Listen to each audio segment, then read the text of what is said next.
அஸ்ஸலாமு அலைக்கும். எல்லாருக்கும் ஹாப்பி ரம்ஜான். நேற்று நைட்டே மருதாணிலாம் வச்சுட்டு கையெல்லாம் வாஷ் பண்ணியாச்சு. மருதாணி வந்து அந்தளவுக்கு செவக்கலை, ஓரளவு நல்லாவே செவந்துருந்துச்சு. அதுக்கப்புறம் வந்து புது ட்ரெஸ்லாம் போட்டுட்டு நோன்பு பெருநாள் தொழுகைக்கு போகிறதுக்கு முன்னால் ஏதாவது சாப்பிட்டுட்டு போகணும், ஏதாவது ஒரு சின்ன பேரிச்சம்பழமாவது சாப்பிட்டுட்டு போகணும் அப்படின்னு சொல்லுவாங்க. அதனால வந்து காலையிலே வந்து அம்மா பனியாக செஞ்சுருந்தாங்க. ஸோ அதை சாப்பிட்டுட்டு இது பனானாவில் செய்கிற ஒரு விதமான பேன் கேக்குன்னு கூட சொல்லலாம். இது டேஸ்ட் அவ்வளோ சூப்பராக இருக்கும். தேங்காய் பால் எல்லாம் சேர்த்து பண்ணுவாங்க. இதை சாப்பிட்டுட்டு தொழுக போயிட்டேன். அதுக்கப்புறம் தக்பீர் சொல்லிட்டு தொழுகெல்லாம் முடிஞ்சிட்டு அதுக்கப்புறம் தஸ்பீஹாத்லாம் செஞ்சுட்டு நல்லபடியாக தொழுகையை முடிச்சாச்சு. தொழுகை முடிஞ்ச கையோட எல்லாருமே வந்து பெருநாள் காசுலாம் கொடுப்பாங்க. பெரியவங்கலாம் வந்து சின்ன பிள்ளைங்களுக்கு கொடுப்பாங்க. ஸோ அதுவும் வந்து வாங்கிக்கிட்டு மார்னிங் பிரேக்ஃபாஸ்ட்டுக்கு வந்து எங்கள் வீட்டில் இடியப்பம் செஞ்சுருந்தாங்க. அதுக்கப்புறம் வந்து கறி குழம்பு செஞ்சுருந்தாங்க, மட்டன் குழம்பும் அதுக்கப்புறம் மட்டன் கிரேவியும் பண்ணியிருந்தாங்க.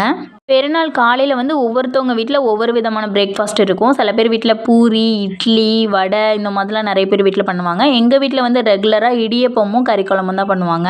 அதெல்லாம் சாப்பிட்டுட்டு அதுக்கப்புறம் வந்து டெசர்ட்டுக்கு அம்மா வந்து வட்டலாப்பம் செஞ்சுருந்தாங்க. இது வந்து அவ்வளோ டேஸ்ட்டாக இருக்கும், எனக்கு ரொம்ப பிடிக்கும். அதுக்கப்புறம் ஐஸ்கிரீம் சாப்பிட்டுட்டு நல்லபடியாக இந்த ரம்ஜானை வந்து ஃபில் பண்ணியாச்சு.